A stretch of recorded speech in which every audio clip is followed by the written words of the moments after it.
ভুনা খিচুড়ি বানাবো আজ। যতটা ডাল নেব সেতটাই চাউল নিতে হবে। তো আমি এক বাটি চাউল এক বাটি ডাল নিয়ে নিয়েছি, সঙ্গে ড্রাই ফ্রুটও নিয়েছি, কাজু বাদাম কিশমিশ। এবার কড়াইয়ে দিয়ে দিব সাদা তেল, 1 চামচ ঘি, তেজপাতা, শুকনো লঙ্কা ফোড়নে আর 5 ফোড়ন। তারপর গোটা গরম মশলাও দিয়ে দিব, দারচিনি, এলাচ, লবঙ্গ। এবার ডালটা দিয়ে একটু ভেজে নেব। ডালটা ভাজি হয়ে গেছে, এবার দিয়ে দেবো ড্রাই ফ্রুটগুলো।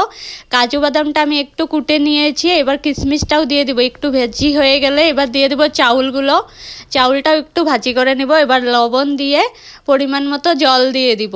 জলটা কিন্তু অল্পই দিতে হবে, ভুনা খিচুড়ি খুব সুন্দর ঝরঝরা হয়, তো সেজন্য অল্প জল দিয়েছি। এদিকে আমি হলুদ আর জিরে গুঁড়ো একসঙ্গে গুলিয়ে রেখে দিয়েছি।